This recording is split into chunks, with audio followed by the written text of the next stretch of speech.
Hey everybody, this is the Sliders Review. I'm here today to talk to you again about Digimon Adventures, the last evolution of, is it Kinju? Kinjua? Can you, okay, I don't know how to say that, so I'm just going to call it Digimon Last Evolution. So I decided to rewatch it last night because I wanted to know if I wanted to buy it on DVD. Because it was better than Try, but I still had problems with it. And after rewatching it, now I'm a little more confused and stuff. And because there's a lot of things about it that just doesn't make a whole lot of sense. And I'm not even talking about the part that leads up to the O2 epilogue. Like, I just doesn't, like, there's a whole lot of things in this movie that just don't make no sense. I don't understand why they did what they did and wrote what they wrote. Because there's something that just contradicts itself in the whole movie. Like, I don't get it. This should have been like a love letter to fans. This should have been like the ending of all endings. They should have like wrapped everything up to a big, huge conclusion. And they left more questions in the air instead of like answering those questions. And it kind of sucks because, it's like I said before, this is the first like cartoon type thing I've ever watched where I saw little kids be little kids and they grow up from kids to teenagers to young adults to a little bit older adults to much older adults. And it's like I've never seen that before in like a cartoon series.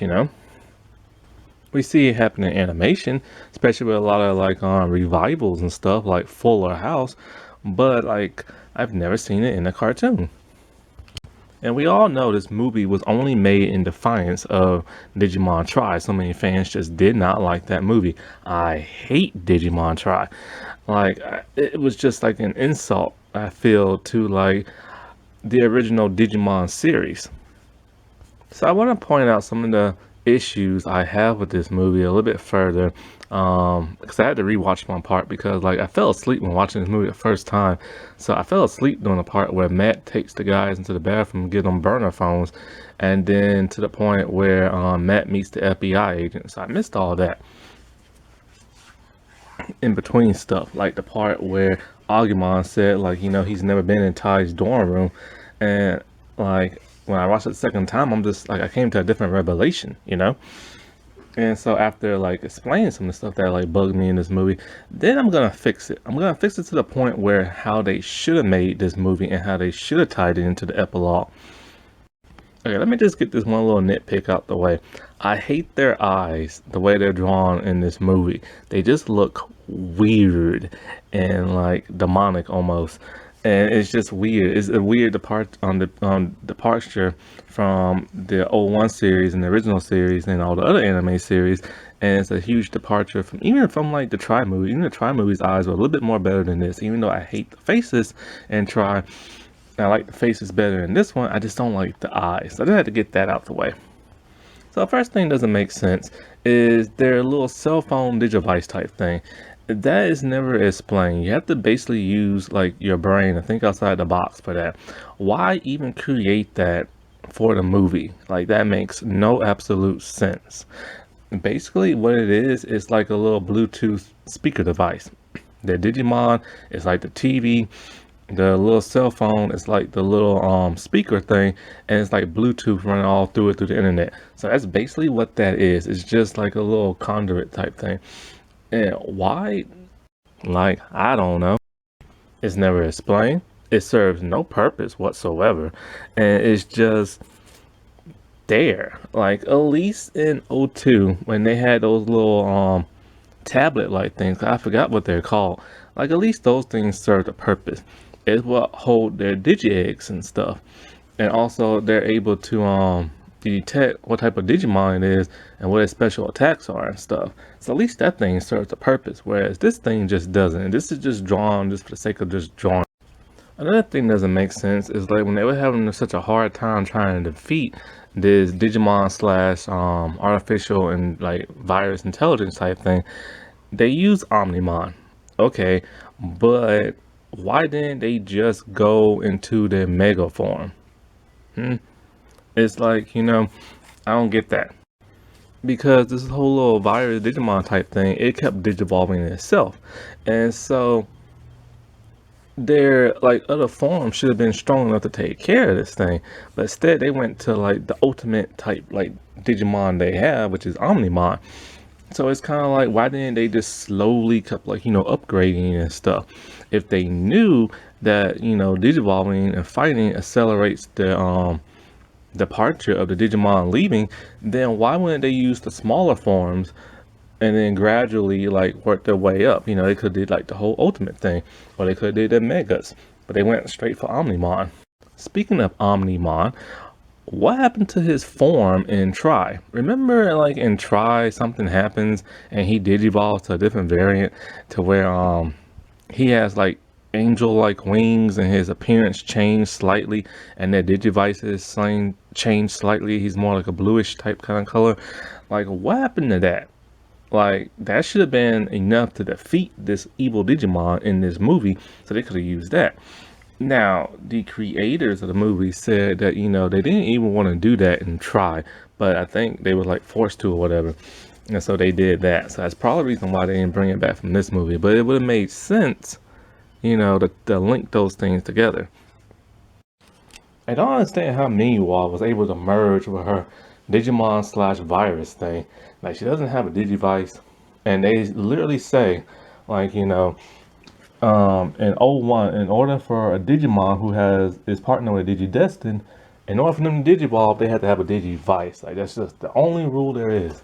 And somehow she was able to Digivolve.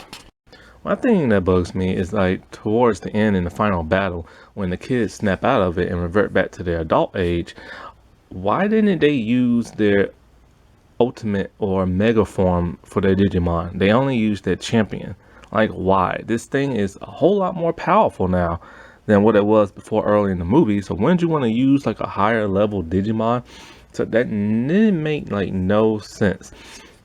I get this movie is like, fan service. Like, there's so much fan service throughout this entire thing. But it would have made more sense for them to use a higher form of like, Digivolution. Also, TK and Kari, they can have their Digimon armor Digivolve. So why didn't they use any of that? That didn't make like no sense as to why they wouldn't use that. And that's supposed to be the ancient form that, that's supposed to be like really powerful and stuff. So if they really want to do fan service, they should have brought like so much stuff back. One major problem I'm having with this movie and the American movie, and also maybe Try. I don't know. It's been a long time since I saw Try. I'm actually gonna rewatch it because I just forgot so much about it. But how come they're never in the digital world? Like, never.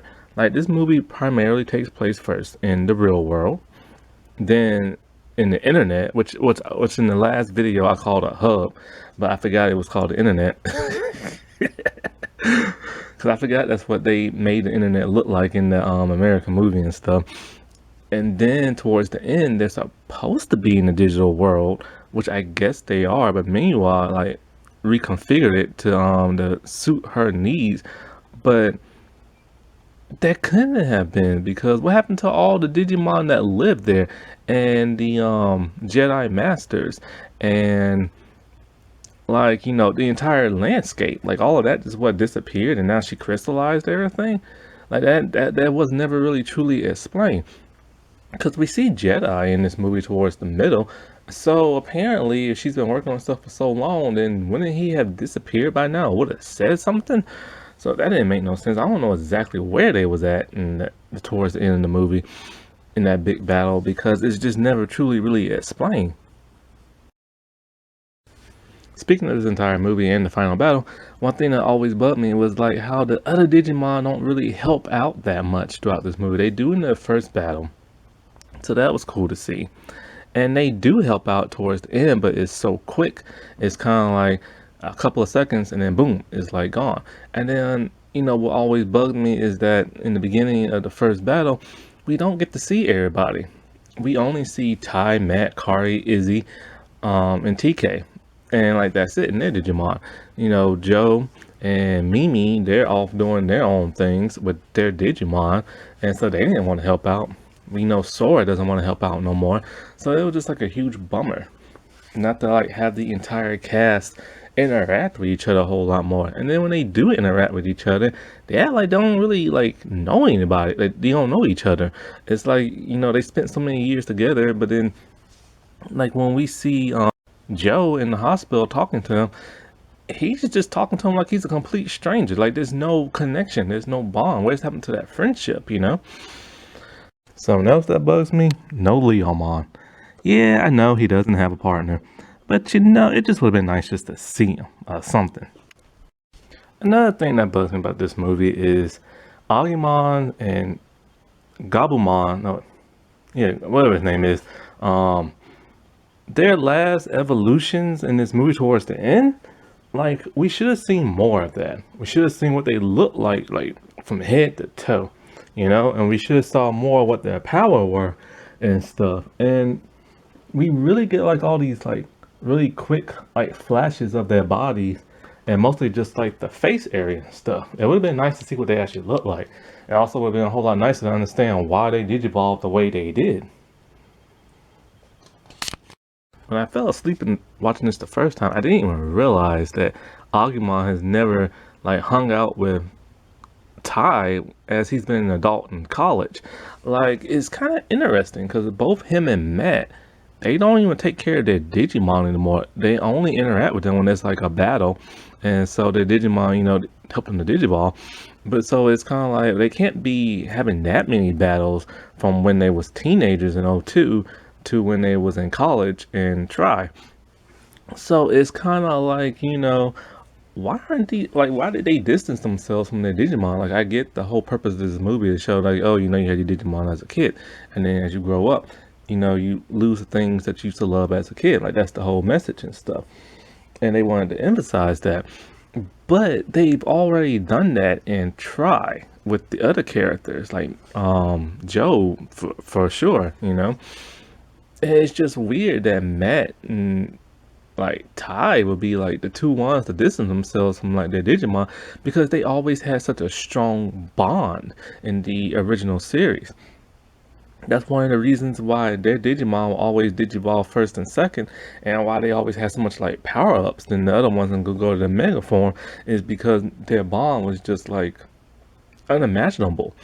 Kind of like how like in the American movie they said like Ty and Matt bond was so strong they were able to leave the real world and transcend into the internet just by touching the screen and then meet their Digimon and cause them to turn to Omnimon. Like they are literally the most like powerful and the most too connected to their Digimon. So that's kind of weird that we would see them distance themselves in this movie, but it's to show the parallel from them and Minuar. One thing that's been bugging the crap out of me is where is Willis? Like I thought when I said in the first place, I thought he didn't show up at all, and I assume they did that because they didn't want to confuse people with what happened in '03, because there are two different Terriermons, and two different dimensions for the shows. But people have been saying online that Willis is actually in this movie, but it's like he's in there for a split second. I'm just like, where? And they're like, towards the end, he's playing with his Digimon. So I went all the way through the movie towards the end of the battle. I kept looking at all the kids. I had to keep rewinding it over and over just to see if I can find them. I couldn't find them. Then, when the whole battle was over and they were back in the real world, boom, there he is, really tiny. You can barely see him, but yes, it's him because of his two Digimon that are bunny Digimon and their ears. And I'm just like, wow. So that's his cameo. You can't even see his face. Also, why does he still look so short and young? He's supposed to be an adult now because he's the same age as Davis and stuff. And Davis is actually 19 in this movie. And so it's kind of like that's what they do for him. Like fans have been wanting this dude back for like a long time. Now, when it comes to Minuar, I had the hardest time trying to figure out how old she was when I first watched this movie. And so I watched it again, and she said she got her Digimon when she was like 8 or something like that, or no, 9 or something like that. And then she lost her Digimon about 8 years ago to the day she met Ty and the other ones. So I'm like, okay, well she must be like a lot older because Ty's about to graduate from college, and you graduate from college around like 21 years old. But then someone like, okay, something isn't making a whole lot of sense when it comes to these Digimon losing their these Digidestin losing their Digimon, at an adult age. So I went online to see, everybody's age from '01, and I went to go look at her age. So, like, here's the thing. She's the same age as Tai, Matt, and Sora. And Tai, Matt, and Sora in this movie are about like 22 years old. So, okay. So this is even more confusing, and why I hate anime movies that's linked to like TV shows, because they always feel so disconnected. Okay, so she's the same age as them, 22 years old.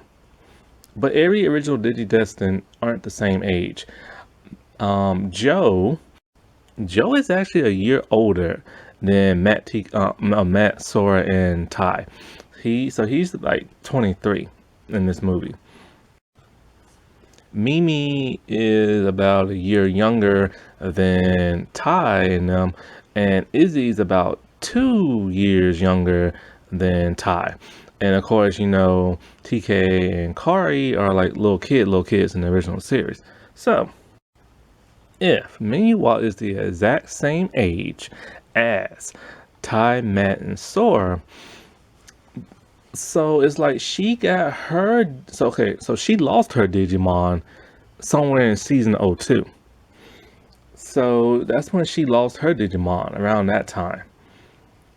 Okay, so and it's also explained that she's in college, because she skipped a whole lot of levels or a whole lot of grades.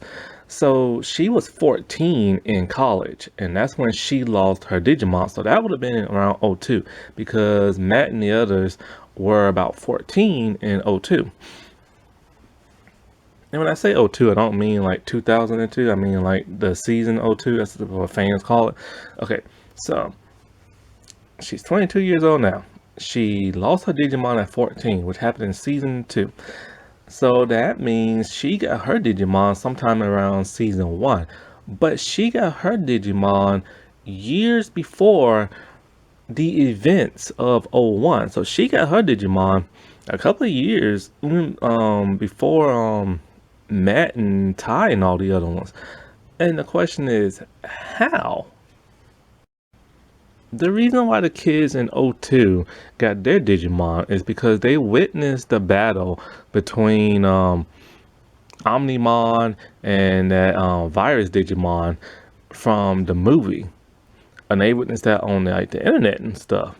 And when a kid witnessed a Digimon, when they see a Digimon, they are granted, the whole ability to be a Digidestin and have their own Digimon.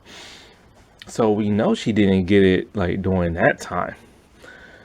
Now, the original Digidestin, we don't know much of anything about them. We don't know much about their battles. We don't know if any of their battles could not have happened over the internet, because the internet just wasn't a thing back then. So it's like, how did she get a Digimon? How did she see a Digimon? Did a Digiport just suddenly open, like, in America one day? Because she's American. So did it open up in America one day and she just saw one and that's how she got it? We don't know, because it's like never explained. And also, why does her Digimon look so much like newer and fancier than everybody else's? Which always bugs me about these movies. They always give the new Digimon these more fancier looks, similar to the girl in Try. Speaking of that final battle, when she decided to kidnap all the kids and adults who have Digimon, shouldn't there have been more kids there? Because remember, if a kid sees a Digimon, then they're given a Digimon and they become a Digidestin and they have a Digivice. And we know for a fact that, a bunch of kids saw it over the internet in the movie. And we know for a fact in '02, tons of kids, people saw the Digimon fighting in the streets and stuff during the whole world tour thing.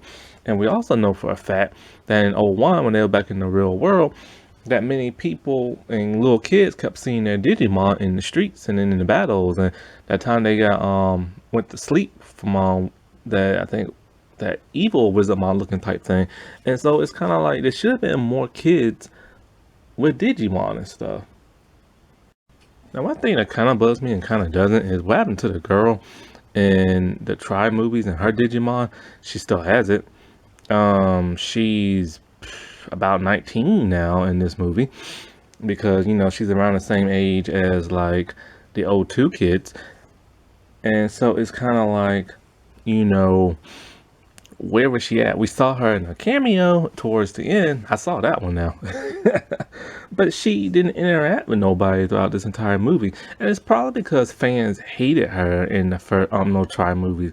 And so because this is supposed to be like a love letter to fans, supposedly, but fan service, they decided to like keep her out.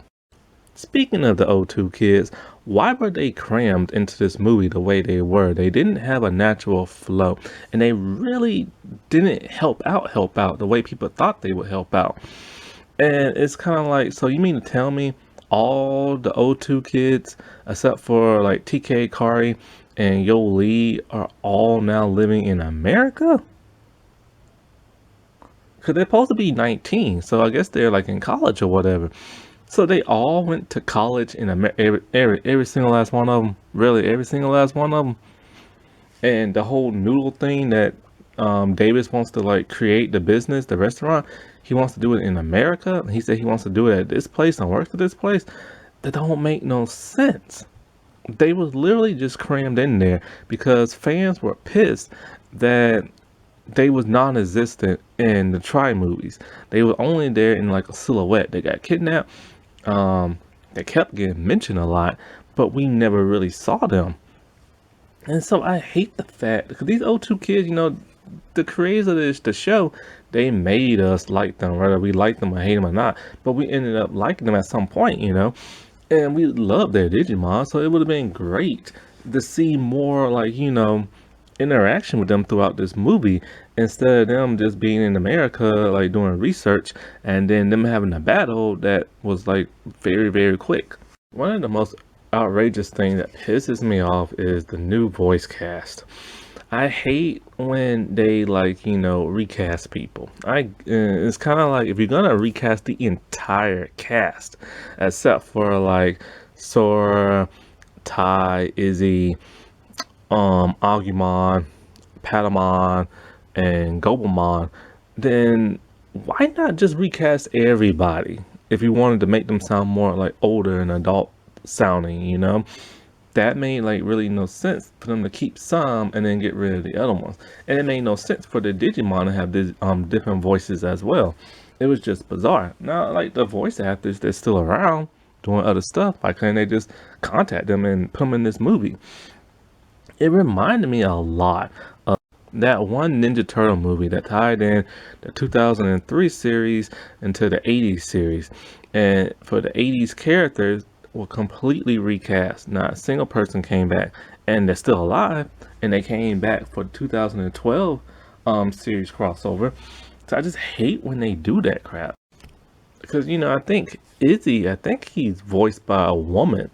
And so she just used like, her same Izzy voice from like back in the day, which was a little annoying because you wanted him to sound a little bit more grown up. So it's kind of like, okay, I would have been okay with them recasting the entire human cast because they're supposed to be older and sound older. But for them to recast the Digimon as well was just bizarre. Now, when I watched this movie the first time, I kind of like didn't quite pay attention because I was a little bit confused at the time. I assumed when all the bars left and the Digimon had to leave, I assumed they went back to the digital world. I didn't think they died. Like that was like the most shocking thing that I rediscovered when I rewatched this movie again. Because I missed the part when Minu while talking about, how Digimon left and she searched and searched and searched and could not find her. And then all of a sudden she found bits of her data when her Digimon came back as an egg. And I'm just like, but hold up. How in the world is supposed to tie in to O2 Epilogue if their Digimon die? Like, that makes no sense at all. I assume they just went back to the digital world. Also, Digimon don't stay dead for long. The moment they die, they automatically turn back into an egg.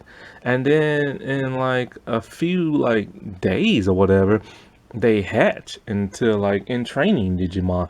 So why did it take 8 years after her Digimon died just for her to come back as an egg? Like that made absolutely no sense. And then when she came back, she didn't necessarily come back normal because, you know, Miniwa modified her and turned into like a virus type thing. Also, why? Why kill these Digimon off? That makes no sense. Like that really makes no sense whatsoever. It's like it doesn't make no sense. Now the last thing that really bugged me, I'm kind of going to combine these two elements together. It's the Digidestined ages, them not supposed to be having Digimon as an adult, and then they're actually Digimon and who gets to leave first. This is the part that's most like confusing. Okay, so like I said before, Joe is the oldest, and then Matt, Sora, and Tai, and meanwhile are all the same age. What's her name? Izzy and Mimi are around the same age. Let's see, Davis, Kari, and TK and Yoli are around the same age, and they're 19 in this movie. So Tai is 22. Kari, his sister, is 19. Which was kind of weird. They always seem younger in the 01, but when you stop and think about their ages, okay, wait, no, they're not. So okay, so Tai is 22, Kari and them is 19. Let's see who else. Okay, so the youngest ones is like Cody. He's like the youngest of them all. Now Ken is, I believe, the oldest of the O2 cast. He's like a year older or something like that. So he's probably like 20. So this is the thing that always confused me. Okay, they say that they came up with a brand new rule in this movie to where when your Digidestined become adults, they move on with their lives. They no longer need like their Digimon. Their Digimon die and go away forever. Okay, that makes no sense because we know in the epilogue, adults, everybody in the whole world has Digimon. Doesn't matter how old you are. 2, the hidden plot hole secret. That bad guy from O2, he was given a Digimon as an adult, and he's an adult too. He's about like in his 40s, and he was given a Digimon. So that doesn't make no sense as to why he was given a Digimon if these rules apply in O2. This is before the epilogue. So what happened in O2 are rules set in place, and Jedi supposedly knew all this, but then now all of a sudden in the movie, when you become an adult, you like the Digimon die and go away forever and ever. And Jedi even said, you know, he knew this and he didn't want to tell the Digidestined because it would just worry them too much. Also, meanwhile, this doesn't make no sense as to why she lost her Digimon, because she didn't lose her as an adult. She lost her at the age of 14. Because, okay, like I said before, she's the same age as Tai. So in the movie, she's 22. When she lost her Digimon at 14, this was the events of O2, the series. So, with that said, she lost her Digimon because she was so smart, a child prodigy. She skipped ahead in grades and she was able to graduate from high school really early and go to college at age 14. And so she literally says, you know, her life is complete. She's ready to move on, being an adult, this and this and that. You know, she's not an adult. Like she's in college and things are going to change for her now. And then her Digimon disappears, dies. The bars are on her Digivice, you know.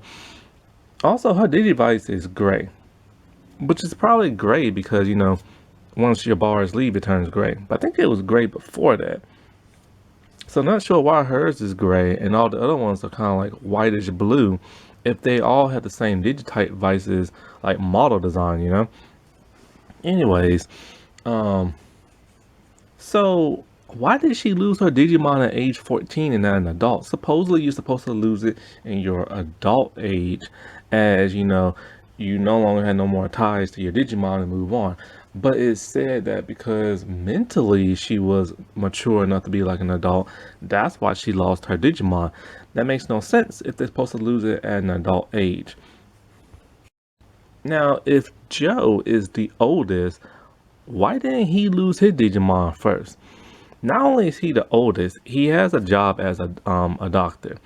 Not only that, but in the Try movies, he literally distanced himself from the entire group, his Digimon, and his Digidestin like responsibilities of trying to save the world. And it took, like, I think, Kari to snap him out of that towards like the end of the series. So it's kind of like if he has truly progressed to the point of being an adult mentally and physically, why in the world does he still have Gobamon for? That made no sense. Like he still had him when Mimi lost her memories in that coma and lost her Digimon. And so he still had him there. And then he still had his Digimon after the huge battle was over in this movie towards the end when he wakes up. And it's kind of like that don't make no sense. His Digimon should have left a whole lot sooner than, say, Sora's and Matt and Ty's. Now I get it. And because he wasn't in so many battles in Try, and he wasn't in so many battles in this movie, then his Digimon should never have progressed so quickly, and he should have kept him a whole lot longer. But like I said before, when you're an adult, you're supposed to lose it. But so why didn't he? Then there's Sora. She has her Digimon throughout this entire movie until until the huge battle at the end. We don't see Biyamon no more. Now, if you pay close attention to early in the movie, in the beginning credits, after they do like the teaser, then they do like the opening credits, and then they do the movie. Her Digivice, like that's her Digivice you see right there with the low bars and stuff. So it's kind of like, okay, hers started like disappearing a whole lot faster than Ty and Matt's. And it occurred earlier too. So it's kind of like, why? She hasn't fought since Try. And so in her adult age, she decided she's not gonna fight no more. So okay, she's not gonna fight no more. She is an adult. Why does she still have Biyamon? And also, why did Biyamon leave so quickly than Tai and Max?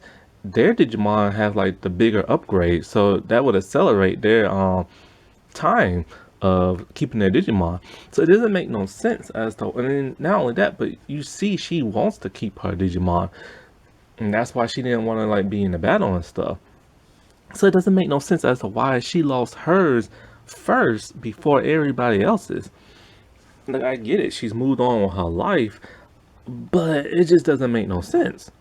Now when the bars started showing up on the Digivice of Ty and Matt's, it didn't show up on nobody else's, especially Izzy. And it doesn't make no sense as to why it didn't show up to Izzy, because Izzy is literally the carbon copy of Miniwa. He's smart. He has his own business at age like 20. And not only that, but I'm pretty sure he's graduated college as well. So if he has become such an adult, so mature, and has moved on and living that adult life, why does he still have his Digimon? Why are there no bars on his Digivice? Like that makes no sense. He should have like lost his probably second, after like it should have been Joe lose his first, and then it should have been Izzy, but he didn't. And then there's Mimi. Why didn't she lose her Digimon at all? She kept hers throughout the entire movie, just like Joe did. And so it's kind of like she also, we've never heard about her being in college. Since the American movie, she's been in America learning the fashion industry. She's now in the fashion industry, like making stuff, and we see her Digimon throughout the entire thing. So, and she's a year younger than Ty and stuff, so she's like 21. So why hasn't she lost hers yet? That just doesn't make no sense. I don't get it. I don't get why Minyu, who was a teenager, but mentally was ready to move on as an adult, lose her Digimon and stuff. Now, if you pay close attention towards the end credits, I know people don't watch end credits, but I decided to watch it because I was curious. They show little clips and pictures and stuff, and we see everybody in their adult age. We see Ty about to graduate from college. You know, he's still doing his thesis and stuff that he talked about earlier in the movie. We see Matt walk past like a little rocket spaceship type thing, which alludes, you know, to the O2 epilogue. But here's what's really interesting. Besides them two, we see all the other Digidestin. And ironically, the O2 kids also have their Digimon. Even though they're now like, you know, 19 years old, 20, and however old Cody is. So okay, so they still have theirs, even though they're adults. So that don't make no sense. They should have lost theirs. Now we know Sora lost hers, but here's what's really interesting. When we see Mimi, Joe, Izzy, well, and Izzy, they don't have their Digimon in the little post credits thing. So where are they? Did they disappear? Now we know that Digimon don't always hang out with them when they be at work. Sometimes Mimi's will, but the other two don't. So maybe they're at home doing their thing, or maybe they just finally disappeared, you know, and stuff. And so it's because it's never really explained, we don't really know. Now, Ty does say at the end, because Ty has a monologue at the end of the movie, and his voice sounds a whole lot older. And then he said, you know, I'm sure we'll meet again. So, of course, you know, they have to figure out a way how to bring Digimon back because of the O2 epilogue. They really screwed this whole movie up. This movie should not have been the way it was. And if they were going to make it like this, they should have rewrote it. So let's fix this entire... First things first, get rid of Try. Try does not exist. Let's just pretend like it was just a bad... 2, get rid of Minhwa. Like, it's pointless having her in the movie, create a brand new character, just like it was in Try with the other girl. 3, if you wanted to keep the plot of this movie, then the villain should have been either the villain from O2 or the original Digidestin. That we only know 2 of them. We don't know the other 3. They should have been the villains. Why? Because of this reason. Okay. For the villain of O2, if you wanted to keep him as the villain, then what they should have done was say that, okay, remember when he dies at the end of O2 and his essence restored the balance of the digital world? And remember, he always wanted a Digimon but never could get one, and then he finally got one as an adult, and then the moment he got one, he died. So he never really got to truly have his like experience and joy of having a Digimon. So let's just say that he's furious because of this. Like, you know, he just thinks it's crap how adults are not allowed to have Digimon but only kids are. And it sucks that he got one as an adult age. So what he could have done was, since he's like part of now the digital world, he made it so that every Digidestin will lose their Digimon as an adult, and they have to be brought back to like the digital world and stuff. And this causes conflict because the kids, or I should say adults now, want to keep their Digimon. So, you know, like, he's the one causing all this havoc and chaos, and they have to like battle him. And when they battle him, it should be the entire group from O1 and O2 that have to try to defeat him and try to make it to where everybody can keep their Digimon. They defeat him, they are able to keep their Digimon, and then the O2 epilogue can stay the way it is. That's one version. The second version is the original Digidestin. Though I think it was 5, I think. So since we got rid of Try, like, they didn't like die in battle, nothing like that. They're still alive and well. Let's see.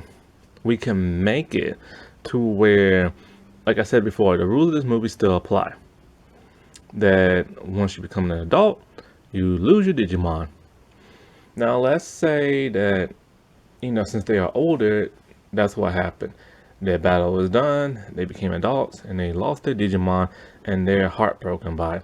Now, when they lose their Digimon, they don't die. They just go back to the digital world, and the adults are unable to cross between both worlds. And so they're just like heartbroken and devastated by that. And it's to the point that where they just become like so sad to where they can barely like cope with life, you know?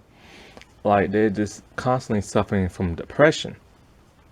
Now, let's also say for this new version that it's not a rule set in stone that adults lose their Digimon.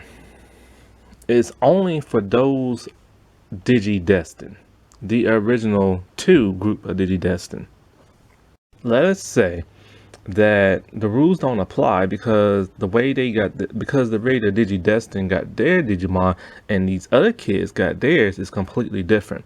Remember O2 kids and all the kids around the world, they got their Digimon because they actually saw one. Now the 2 original groups, they got their Digimon because, you know, there was evil in the digital world and the Jedi Masters needed to defeat this evil. So they went and looked for kids on Earth, you know, to like help them defeat it. And remember, they just took random Digimon eggs and then they scanned a bunch of humans.